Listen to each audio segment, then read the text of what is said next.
pays est rempli d'argent et d'or, et il y a des trésors sans fin. Le pays est rempli de chevaux, et il y a des chars sans nombre. Le pays est rempli d'idoles. Ils se prosternent devant l'ouvrage de leurs mains, devant ce que leurs doigts ont fabriqué. Les petits seront abattus, et les grands seront abaissés. Tu ne leur pardonneras point. Entre dans les rochers, et cache-toi dans la poussière, pour éviter la terreur de l'Éternel et l'éclat de sa majesté. L'homme au regard hautain sera abaissé, et l'orgueilleux sera humilié. L'Éternel seul sera élevé ce jour-là. Car il y a un jour pour l'Éternel des armées contre tout homme orgueilleux et hautain, contre quiconque s'élève, afin qu'il soit abaissé. Contre tous les cèdres du Liban, hauts et élevés, et contre tous les chênes de Basan. Contre toutes les hautes montagnes, et contre toutes les collines élevées. Contre toutes les hautes tours, et contre toutes les murailles fortifiées. Contre tous les navires de Tarsis, et contre tout ce qui plaît à la vue. L'homme orgueilleux sera humilié, et le hautain sera abaissé. L'Éternel seul sera élevé ce jour-là. Toutes les idoles disparaîtront. On entrera dans les cavernes des rochers et dans les profondeurs de la poussière, pour éviter la terreur de l'Éternel et l'éclat de sa majesté, quand il se lèvera pour effrayer la terre. En ce jour, les hommes jetteront leurs idoles d'argent et leurs idoles d'or, qu'ils s'étaient faites pour les adorer, aux rats et aux chauves-souris. Et ils entreront dans les fentes des rochers et dans les creux des pierres, pour éviter la terreur de l'Éternel et l'éclat de sa majesté, quand il se lèvera pour effrayer la terre. Cessez de vous confier en l'homme, dans les narines duquel il n'y a qu'un souffle.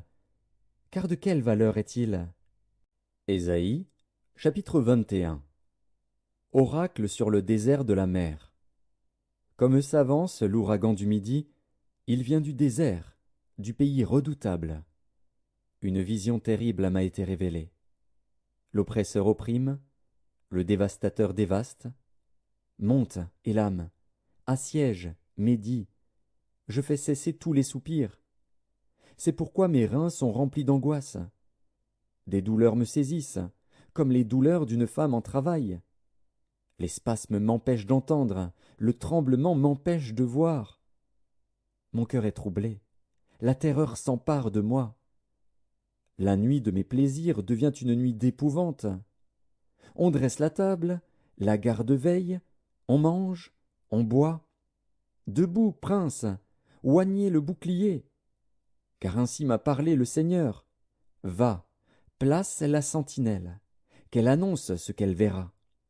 Elle vit de la cavalerie, des cavaliers deux à deux, des cavaliers sur des ânes, des cavaliers sur des chameaux, et elle était attentive, très attentive. Puis elle s'écria, comme un lion, « Seigneur, je me tiens sur la tour toute la journée, et je suis à mon poste toutes les nuits.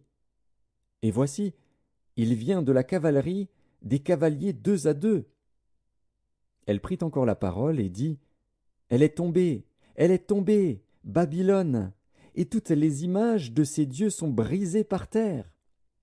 Ô mon peuple, qui a été battu comme du grain dans mon air, ce que j'ai appris de l'Éternel des armées, Dieu d'Israël, je vous l'ai annoncé. » Oracle sur Duma. On me crie de Séhir. Sentinelle, que dis-tu de la nuit? Sentinelle, que dis-tu de la nuit? La sentinelle répond, le matin vient, et la nuit aussi.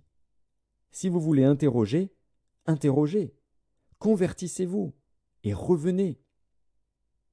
Oracle sur l'Arabie.